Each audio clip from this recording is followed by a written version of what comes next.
कृष्ण गोविंद हरे मुरारे, हे नाथ नारायण वासुदेव।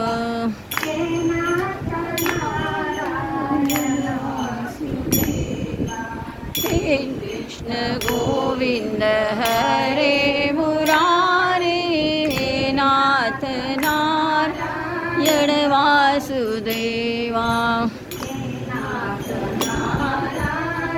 वासुदेवा सीताराम।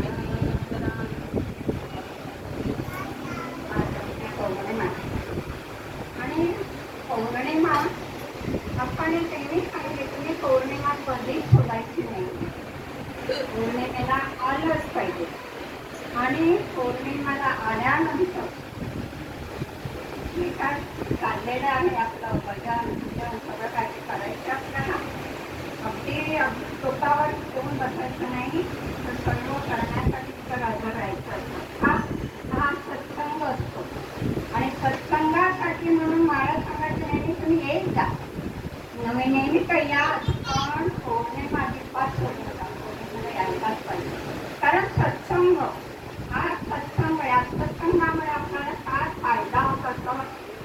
नारद मुनीने विष्णूला विचारलं की असं जगामध्ये विचार झाला की काय सत्संग करून मिळतंय, काय मिळणार।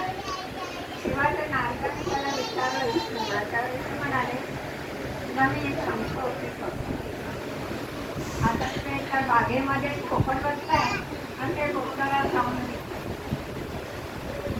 आता ते नारद मुनी गेले, सहज गेले, त्यांना काय वाटलं नाही एवढं, पण ते सहज गेले आणि त्याला विचारणार विचारतो म्हणून नारद मुनी घाबरले, अरे बापरे मी आता विचारत नाही विचारतो तोपर्यंत गेला मग परत गेले विष्णूजवळ।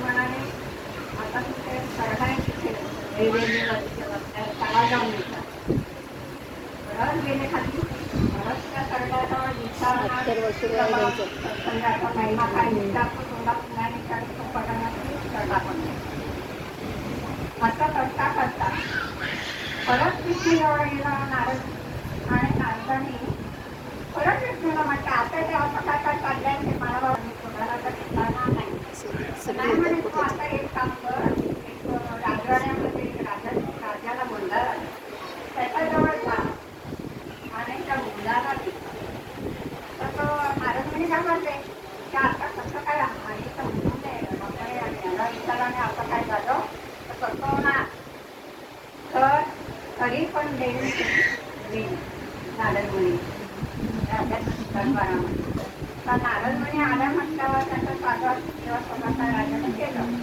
आणि त्या मुलाला आणून त्यांच्या मांडीवर दिल्याबरोबर नारद मुनी आवडले आपल्यात असं काय असं आपण गेले, तरी पण काय गंमत झाली तर ते मूळ कधी हसायला लागलं, रस्त्याने हसायला लागलं। कारण तुम्ही कोणाकडे बघतो मला अरे असं बघतंय म्हणाले, मुलगा म्हणाला आता तुम्ही जेव्हा मला दर्शन पहिलं दर्शन दिलं त्याच्या एकामध्ये होतो मी योनीमध्ये होतो, तेव्हा तुम्ही दर्शन दिल्यामुळे काय झालं माझं लवकर निघणं झालं त्या देहातून। परत मी त्या सरड्याची योनी सरड्याच्या योनीत गेलो, तिथे पण तुम्ही मला भेटला, तेव्हा पण माझी सुटका लवकर झाली। आणि आता तर राजाचा राजपुत्र आहे, पण मला फायदा काय याच्यामुळे की तुम्ही संत आणि संतांच्या दर्शनामुळे माझ्या योनीतून या प्रत्येक भक्ताच्या योनीतून पटापट माझी सुटका झाली आणि या सरड्याच्या योनीतून सुटका झाली आणि मला हा देह मिळालाय, सुंदर असा मनुष्य जन्म मिळाला। आणि आपला सुंदर मनुष्य जन्म केव्हा मिळतो की आपल्याला सत्संग घडायला हवा पाहिजे, सत्संगामुळे ह्या गोष्टी सगळ्या घडतात, म्हणून संतांच्या संगतीतच राहायला पाहिजे आणि संतांच्या संगती राहिल्यामुळे आणखी आपल्याला दुसरा फायदा कशाला हवा आहे, हा सत्संग एवढा छान मिळाला आहे आणि आपली मुक्तता पण होऊ शकते, मग आपण काय आपण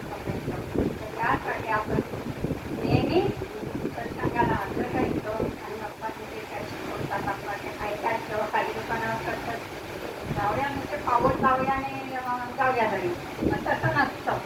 पाऊल लावून तुम्ही घरी गेलात त्याला असं काय पाऊल लावून कधीच घरी नाही जायचं. तुम्ही संपूर्ण जे इथे प्रवचन करायला बसतात बापाचं प्रवचन बसायचे.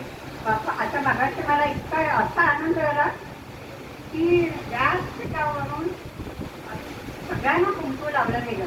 आणि मी माझ्या मनातच भजन म्हणत होतो की तरी माझ्या मनातच वाटतं बाप्पा व्यासपीठावर उभे राहिलेलं समोर माझ्या डोळ्यासमोरच दिसत लागले. ते बाप्पा म्हणायचे आता सर्वांना लावा सर्वांना लावा सर्वांना लावा. तेव्हा सगळी तिकडे जाऊन सगळ्यांना आणि नेमकं काय आलं मला ते याने आणून दिलं कुंकवाचे डबी साहित्य बापरे. मी माझ्या मनातलं बाप्पांना कसं कळलं आणि माझ्या हातात दिला. मग मी कशाला मी वाऱ्यासाठी सुटली आणि सगळ्यांची पूजा केली. आता हा आनंदाचा दिवस असतो. आनंद लुटायचा असतो आणि आनंद लुटण्यासाठी आपण नेहमी इथे जाऊ नेहमी सत्संगामध्ये भजन करू आणि आनंद लुटू. आनंद लुटायसाठी जायचं असतं काही करायचं. राजा सगुणा सिद्धी